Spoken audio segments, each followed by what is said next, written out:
I'm Greg Hunter. Welcome to USAWatchdog.com. And with us is a guy with global connections. He's a macroeconomic analyst. He arranges tonnage of gold for people as one of his job. Also runs the Kirby Analytics website. Spoiler alert, we have on Rob Kirby of Kirby Analytics. Rob Kirby, thanks for joining us today on USAWatchdog.com.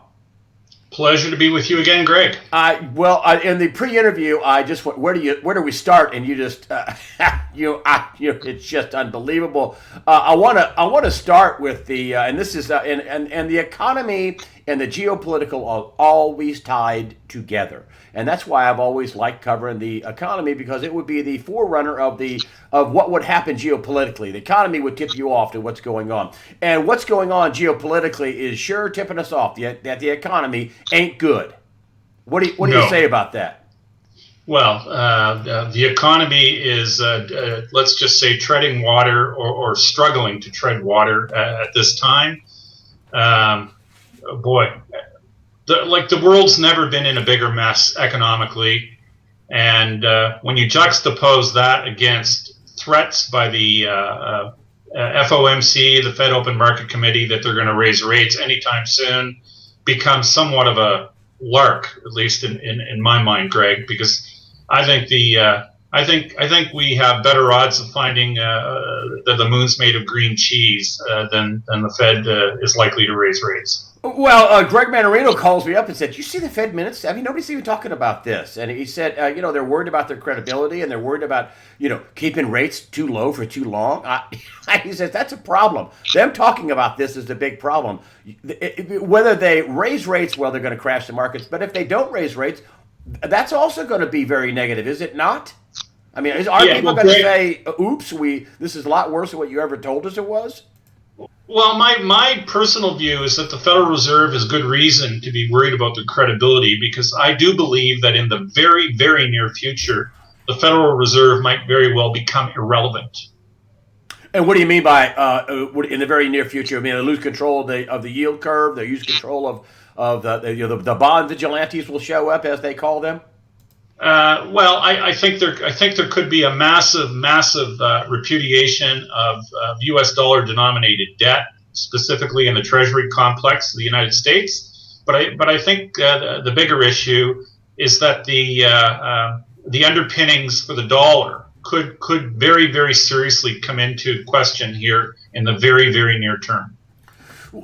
Is that what your sources are telling me? I know you have global sources.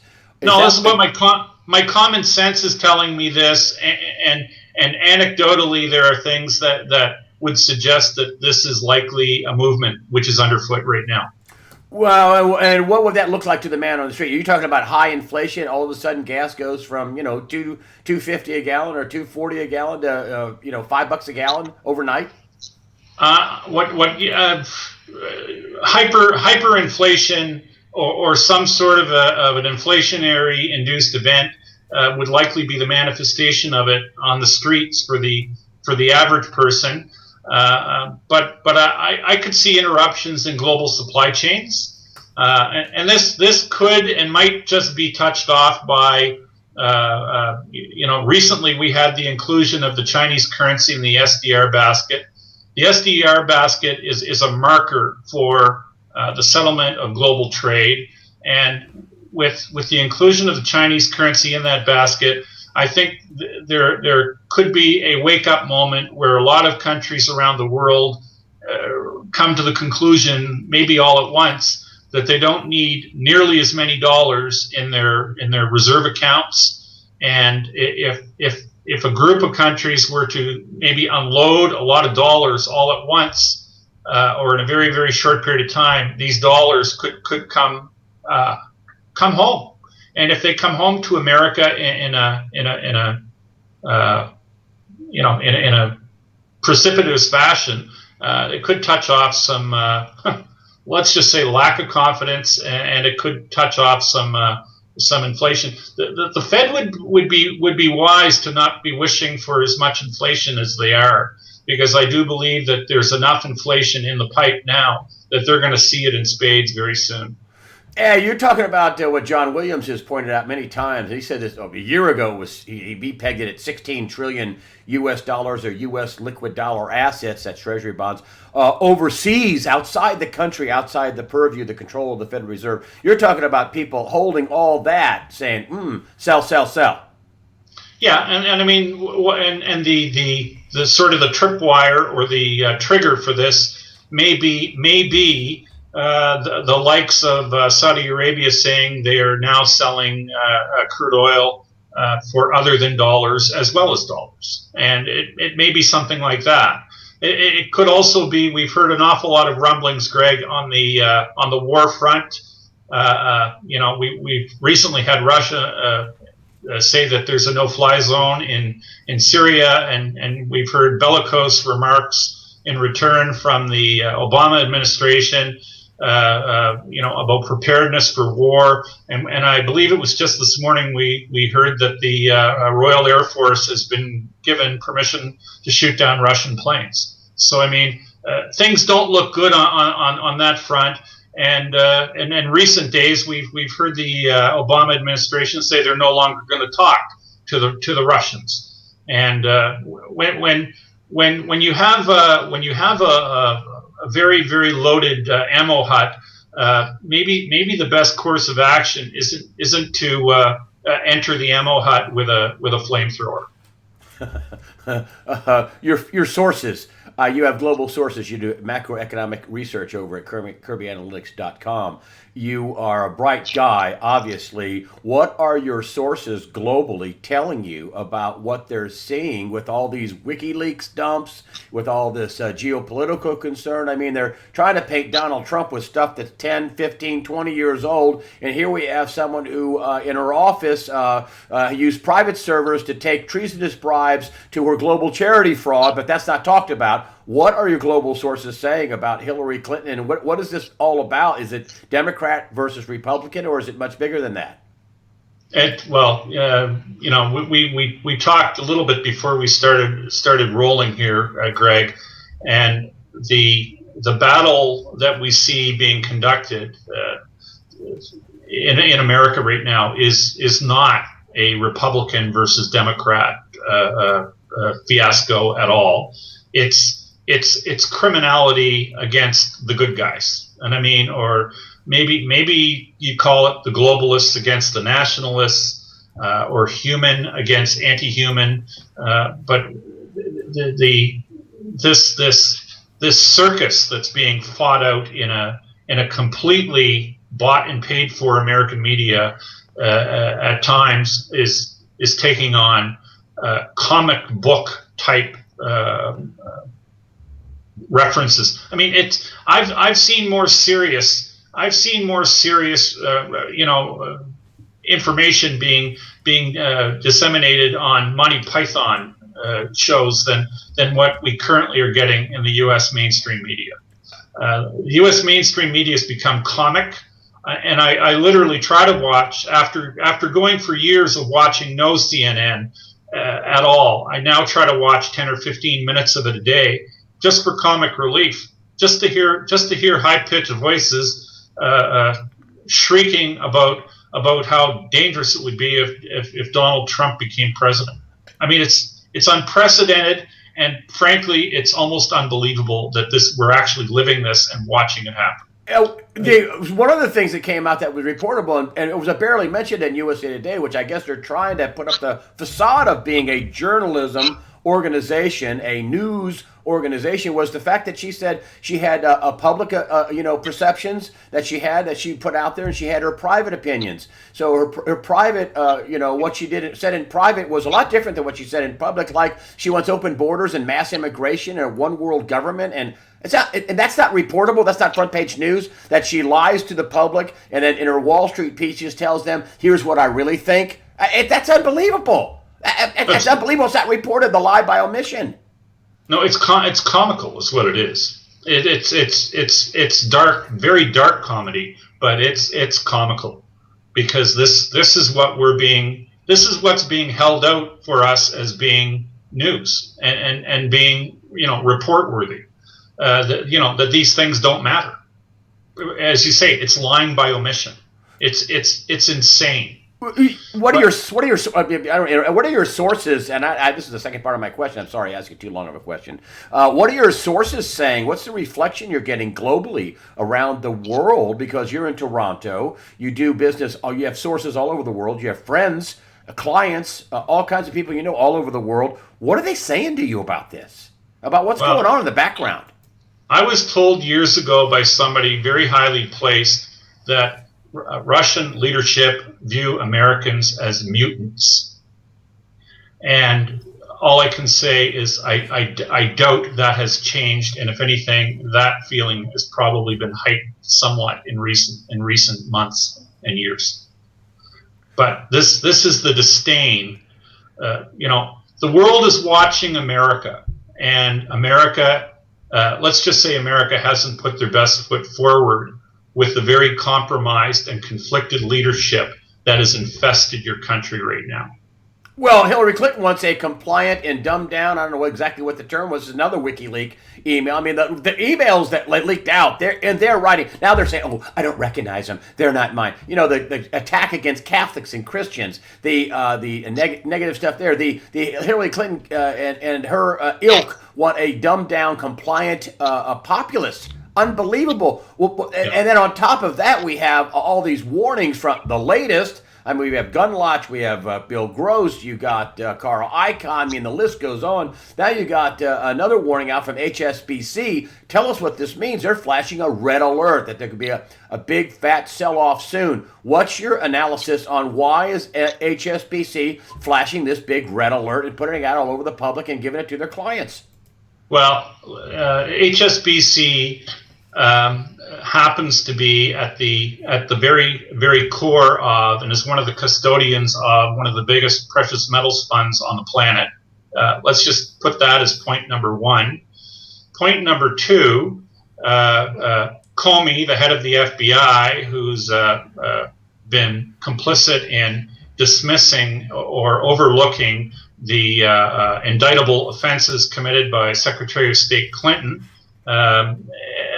in recent times. And let's not forget that Mr. Comey, before he became the director of the FBI, he also was on the board of directors of HSBC. So, if you connect, if you're able to connect a few dots, HSBC is aware of things because they're a very connected institution, and these people we know share information because basically the whole world's under dragnet surveillance, and information is shared among these intelligence institutions, and I mean, everyone reports to the banks because the banks are basically running the world. The banks are at the core of the globalist movement, this very anti-human movement. And the other thing too that's a bit of a marker, Greg, and I don't know if we've ever touched on this in our discussions. 9 or 10 months ago, you did not hear the term globalism or globalist mentioned, period, in the mainstream media. But the existence of, and the push towards a one world global government has become so pronounced that you're hearing the term globalist now and globalism being mentioned every day, even in the mainstream press. And I'd like to remind everybody that at the core of the globalist movement, it's eugenics based, it's anti-human, and these people believe that the current population of the world is roughly 7 billion people. Their goal is to have no more than 500 million people inhabiting this planet. So that means an awful lot of us under globalist dictate would be gone in short order. So what do they have in store for us to achieve that goal? Is it a global war? Is it going to be through genetically modified food, which is poison? Is it going to be through vaccines, or is it going to be? I don't know, but we do know because it's on record. Anybody who wants to go and do the basic reading and research can find out that these globalists, the likes of the Kissingers, the Brzezinskis, the Maurice Strongs, the George Soroses. These people have contempt for humanity. And, you know, if a number of us get offed in a false flag operation because these people have run the global economy onto the rocks and our global financial system onto the rocks, and if they false flag or create a big war to hide the fact that our monetary system is failing and they wish to blame it on something else, this would just be in keeping with the writings that they've done 40, 50, 60 years ago. I mean, these people are monsters. Hey, you think that this is part of the HSBC connection too, that they know something's coming down. And they know something's coming down because they're connected to the gold world. They're also a primary dealer of treasuries. Thank you, Federal Reserve. But you think that the HSBC is putting out this red alert because they know they're connected. They know something's coming down. Of course, and they want to try, at least in my view, they want to try and say, position themselves so that they can say, hey, we warned you. You know, it's positioning themselves that they can say, well, we knew it was coming, yes, because anybody with a brain could see it was coming, and we were trying to alert people, and this way they try to basically it's trying to sanitize their image before the inevitable occurs.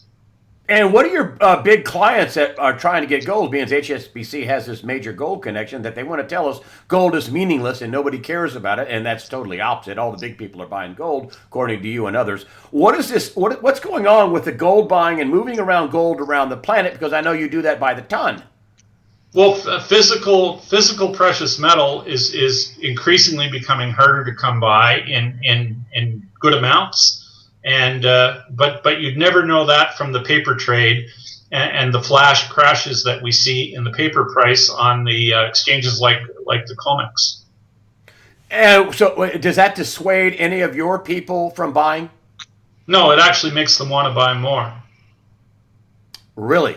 So when you see a big flash crash come down, you're more than likely to get a call or an email saying, "Hey, Rob, we've lost 30 or 40 bucks. Are you sure we can't find just a few more tons?"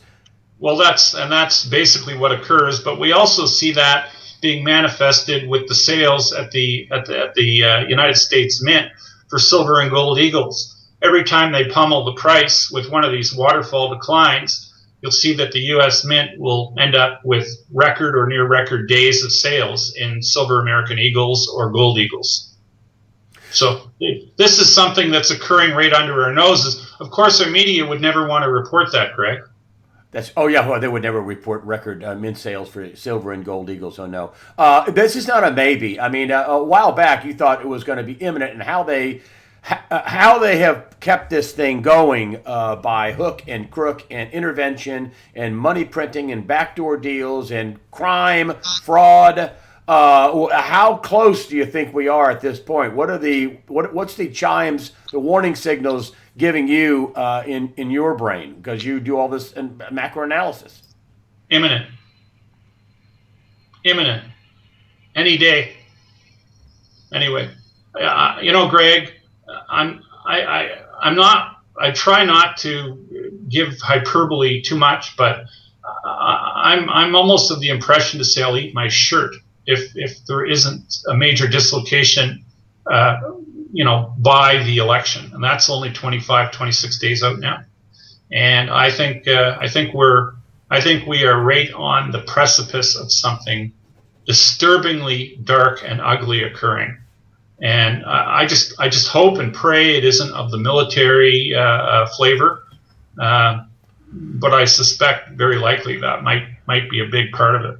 How do you protect yourself? Are you sitting on supplies? And I know you have gold because you sell it and you pitch it, and I know you do, and silver or whatever. I don't want to get into your personal wealth or anything like that. But what about food, water, supplies? I mean, do you tell your friends to hey, this is getting bad. You should really be stocking up. You should really be able to hunker down for a few weeks inside your house. Yeah, I think it's a good idea to be able to hunker down for a few weeks and basically be in a position where you're survivable. Let's just think in terms of the grocery stores conceivably not being there. could you make it for 2 or 3 weeks?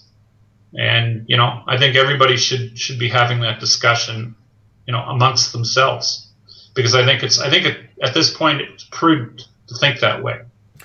And if the bellicose nature, of political pronouncements would tone down a few octaves, I could maybe think a different way.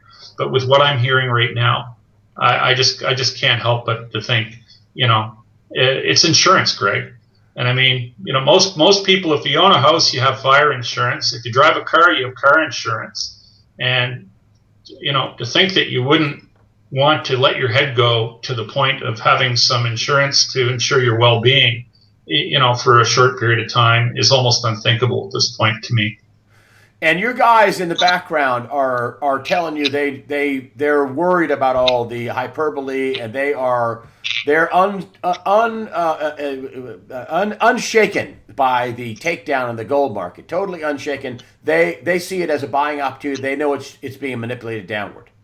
The commentary that I get from people with much higher pay grades than me is that in the end, the only thing that will stand will be physical metal, gold and silver. Ooh, it's going to be that bad. No stocks, no bonds, no all that stuff. Real estate investment trust, pensions. They say all paper will burn. Wow, that's what your guys are telling you. All paper gone. They're going to be out of paper. All paper will burn. Whew. That's stunning. That's as simple as it gets, right? That's as simple as it gets. Well, you wanted to say something about Reverend Sanders, one of the good guys. You wanted to say something like that? Yeah, Franklin Sanders, who's actually a very, very close friend of a good friend of mine and yours, Catherine Fitz, of Tennessee, who's a bullion dealer and the publisher of the Money Changer newsletter. His wife passed away a couple of days ago, and she was engaged heavily in the let's just say the fight for common sense and for sound money, along with Franklin Sanders. Suzanne Sanders passed away a couple of days ago, Susan Sanders. And I just want to acknowledge that to the audience, because this was one of the good people, and sadly missed. Rob Kirby, your website, Kirby-2016.com, you put out commentary, personal emails to people. You take care of your clients. It's $145 a year. Is that right? Yep. There's a little free information on there, teaser articles, stuff like that. But you can become a member for $145 a year. You are very available to your clientele. Very few people say that to me. They pitch that, say, "Well, I will personally email people that need my advice and help," which is pretty cool. Anyway, listen, Rob Kirby, thank you for joining us today. Rob Kirby of Kirby-2016.com. I'll put all the links up in the after the interview sections on USAWatchdog.com. Rob Kirby, thanks for joining us today on USAWatchdog.com. Pleasure being with you, Greg.